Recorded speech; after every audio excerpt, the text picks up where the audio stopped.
ఇప్పుడు ఈ రెక్టాంగిల్‌లో దీని పెరిమీటర్ అంటే ఏంటి? ఈ చుట్టూ ఉన్నదేగా దీని పెరిమీటర్ అంటే ఇదేగా పెరిమీటర్ అంటాము. ఇది ఇన్నర్ పార్ట్ ఏమైతది? ఏరియా అవుతది. సో, ఇప్పుడు దీనికంటాం ఇదేమో ఒక 4 సెంటీమీటర్స్ ఉంది అనుకుందాం. ఇదేమైతది? లెంత్ అయితది. దీన్నేమంటాము? లెంత్ అంటాము. దీన్నేమంటాము? బ్రెడ్త్ అంటాము. ఇది ఒక 2 సెంటీమీటర్స్ ఉందంట. దీనికి ఏం చేయమంటాడు? పెరిమీటర్ కనుక్కోమంటాడు. ఏరియా కనుక్కోమంటాడు. ఇప్పుడు చెప్పండి. పెరిమీటర్ కనుక్కోవాలంటే మీకు ఆల్రెడీ ఇక్కడ 2 వాల్యూస్ ఇచ్చాడు. మనకి ఇంకొక విషయం ఏం తెలుసు? ఒక రెక్టాంగిల్‌లో ఆపోజిట్ సైడ్స్ అనేవి ఎప్పుడు కూడా ఈక్వల్ ఉంటాయనేది మనకు తెలుసు.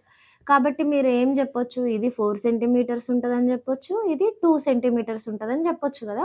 సో, ఇప్పుడు నేనేం చెప్పా? పెరిమీటర్ అంటే సింపుల్. మీరు ఏ ఫార్ములాకి పోవాల్సిన అవసరం లేదు. వీటన్నిటిని అడిషన్ చేయండి అయిపోతది కదా!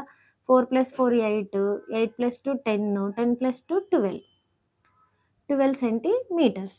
నేను ఇది ఫార్ములా గూడా చెప్తాను. కాకపోతే ఈజీ వే అనమాట. ఈ ఫార్ములా రాసుకొని అంటే ఆ ఫార్ములాలో గూడా కన్‌ఫ్యూజ్ అవుతారు. 2 × L + B రాయాలంటే కొంతమంది 2 × L × B అని రాస్తారు. ఆ 2 తోటి ఓన్లీ ఎల్‌నే మల్టిప్లై చేస్తారు. ఇట్లా కన్‌ఫ్యూజ్ అవుతారు. అందుకని మీరిక్కడ కావాల్సిందేంటంటే మెయిన్‌గా పెరిమీటర్ అనంగానే మనకు గుర్తు రావాల్సింది ఇవి మొత్తం అడిషన్ జేయాలి అంతే ఇంకా. ఇవి మొత్తం అడిషన్ చేస్తే వచ్చే ఆన్సరే మనకు పెరిమీటర్ అయితది. అయితే మనకి పెరిమీటర్ ఆఫ్ ట్రయాంగిల్ ఫార్ములా ఏంటి అంటే 2 × L + B అనమాట. ఇది ఎలా వచ్చింది అంటే ఇందులో నుంచే వచ్చింది. ఎలా? ఇప్పుడు ఇలా ఒక ట్రయాంగిల్ తీసుకున్నా, దీన్ని L అనుకున్నా, దీన్ని బ్రెడ్త్ అనుకున్నా. ఇది కూడా L అవుతది గదా! ఇది కూడా బ్రెడ్త్ అవుతది గదా! నేనేం చెప్పా అంటే ఇప్పుడు ఈ అపోజిట్ అనేవి సేమ్ ఉంటాయని చెప్పా కదా!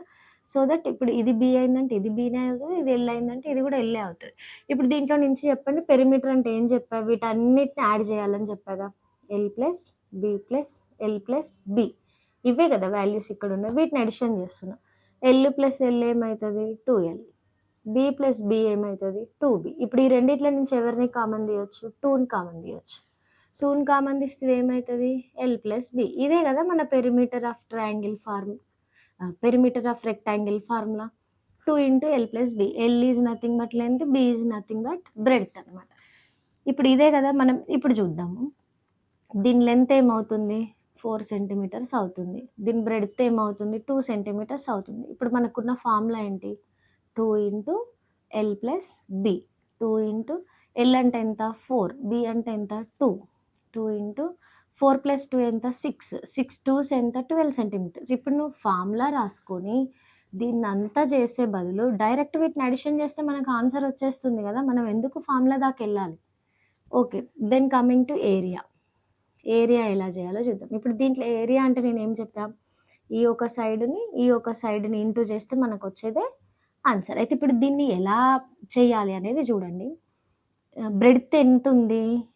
2 ఉంది. అంటే 1 సెంటీమీటర్, 1 సెంటీమీటర్ 2 సెంటీమీటర్స్ అవుతుంది కదా! ఇవి 2.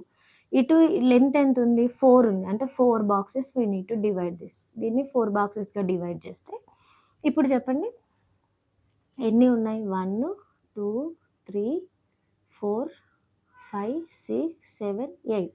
ఇప్పుడు దీని ఏరియా ఎంత? 8 సెంటీమీటర్ స్క్వేర్. ఎందుకంటే మనం ఇంటూ చేస్తాం గదా! ఇక్కడేమో 4 ఉన్నాయి, ఇక్కడేమో 2 ఉన్నాయి. 8 సెంటీమీటర్ స్క్వేర్ అవుతుందనమాట. అయితే ఇప్పుడు దీన్ని ఫార్ములా యూజ్ చేసి ఎట్లా చేయాలంటే area of area of rectangle formula ఏంటి అంటే L × B. లెంత్ ఎంత ఇచ్చాడు? 4 సెంటీమీటర్స్. బ్రెడ్త్ ఎంత ఇచ్చాడు? 2 సెంటీమీటర్స్. 4 2s ఎంత? 8.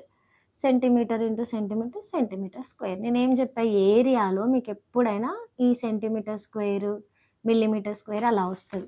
పెరిమీటర్‌కొచ్చేసరికి మీకు సేమ్ యూనిట్స్ అక్కడ ఏమైతే యూనిట్స్ ఇచ్చాడో అదే యూనిట్స్ వస్తాయి. ఎందుకంటే ఇవన్నీ మనం అడిషన్ చేస్తాం. ఇక్కడైతేనేమో మల్టిప్లై చేస్తాం కాబట్టి ఈ స్క్వేర్ అనేది వస్తది.